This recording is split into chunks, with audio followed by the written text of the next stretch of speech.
आधी रात बीत चुकी थी।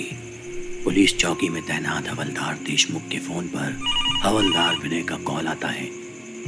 हेलो, हाँ देशमुख भाई, यार मैं किसी ज़रूरी काम में अटक गया हूँ, आने में थोड़ा सा लेट हो जाऊँगा, संभाल लेना यार। देशमुख बोला, कब तक पहुँचोगे पुलिस चौकी? इस पर विनय बोला, भाई बस रात के 3 बजे के करीब। ठीक है। देशमुख ये बोलकर फोन काट देता है। अब वो अकेला ही चौकी में मौजूद था। नई नई पोस्टिंग के नाते उसे आसपास के बारे में अंदाजा नहीं था। चौकी में बस एक ही कैदी था, मलकान सिंह, जो फिलहाल अपनी सेल में बंद था।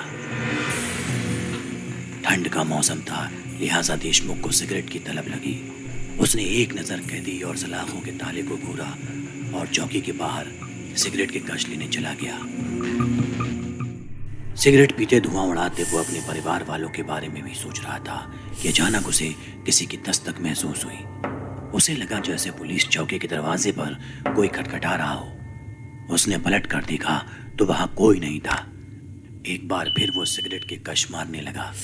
तभी उसे महसूस हुआ जैसे कोई अंदर बात कर रहा हो, मगर चौकी में तो कोई था ही नहीं सिवाय उस कैदी के।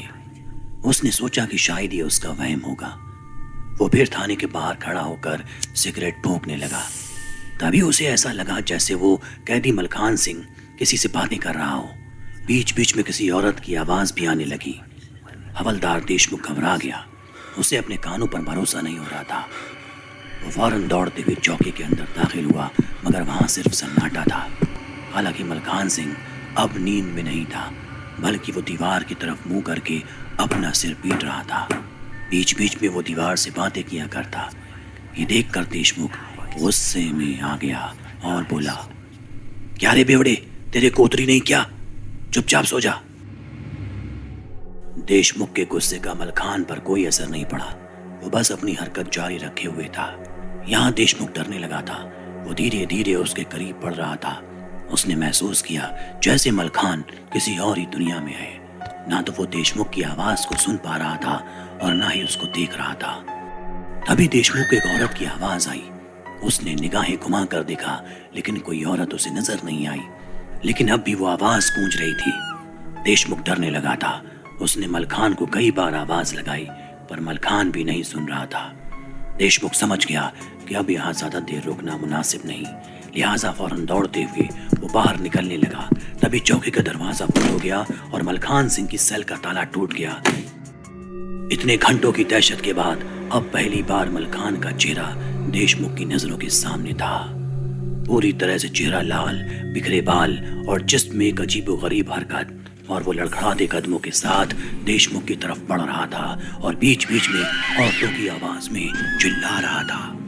देशमुख उससे पूछने लगा कि ये क्या हो रहा है, मगर मलखान बिना किसी आवाज के बस एक एक कदम बढ़कर उसकी तरफ चला आ रहा था।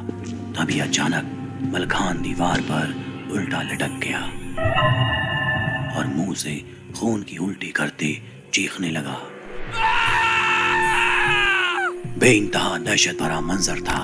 देशमुख खुद को बचाकर भाग पाता, इससे पहले मलखान ने उस पर झपट्टा मारा और उसके सीने को अपने दांतों से फाड़ दिया। यह वो वक्त था जब देशमुख की आंखें धीरे धीरे बंद होने लगीं और आखिरी तस्वीर जो उसने देखी वो थी अपने सीने पर बैठी एक औरत, जिसकी लंबी जुबान बाहर की तरफ निकली हुई थी और आंखों की जगह काले गड्ढे मौजूद थे, जिसे अब तक देशमुख मलखान समझ रहा था। असल में वो उसके शरीर में बसी कोई खौफनाक औरत की आत्मा थी जो देशमुख को मौत दे चुकी थी। करीब 4 बजे के आसपास विनय दौड़ते हुए पुलिस चौकी पहुंचा और चिल्लाया, माफ करना देशमुख भाई, मैं लेट हो गया। तभी उसकी नजर चौकी की छत पर पड़ती है, जहां देशमुख उल्टा लटका हुआ था और उसका कटा हुआ गला साफ नजर आ रहा था।